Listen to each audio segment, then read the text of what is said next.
Hi, my name is Melissa Wild, and this is my 5E lesson plan. So the first E is for engagement, and so the way I would get kids excited about learning about sustainability and more particularly insulation is I would challenge them with the question of like, how do we keep things warm, and have them write on the board different ways that they know that we keep things warm. And then we'll talk out those thoughts on the board and use some journaling questions to see, which ideas from other students they agree with, any that they think wouldn't do a good job of keeping things warm, and other things like that. Then we would get into the exploration portion. So students will have their science journals as well as beakers and some temperature gauges. And there's going to be different materials with rubber bands to cover the beakers with, and those materials can vary from tin foil to paper towel, bubble wrap, like t-shirt material or sweatshirt material, fur, foam, lots of different things.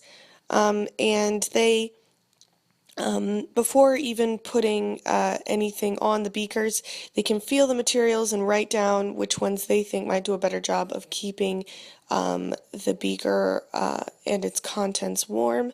And then they are going to actually come up with the methods themselves for how they're going to measure it, how they're going to measure how effective it is.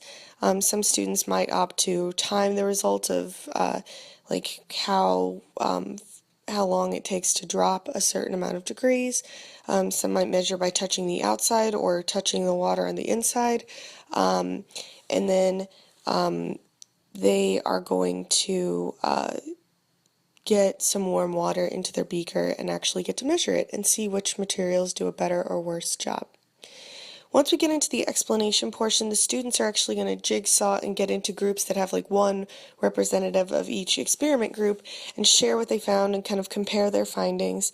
And then as a whole class, I'm going to get the students to discuss what they discovered, and then try and get them to come to some conclusions as a class using questions like what was the purpose of putting materials around the beakers, and what were some of the properties of materials that made some better at this job than others, and if groups had differing results, why you think that is.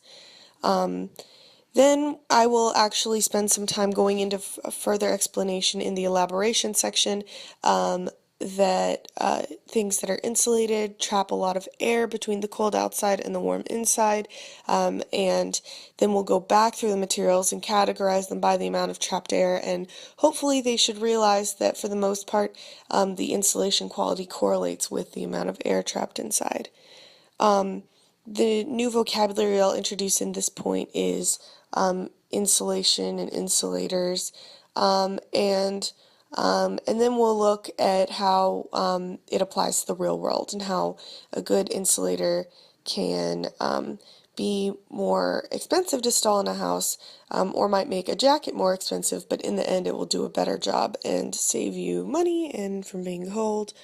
And then finally, the evaluation portion. Throughout the lesson, their observations should be recorded in their notebooks so I can perform a more formative assessment later.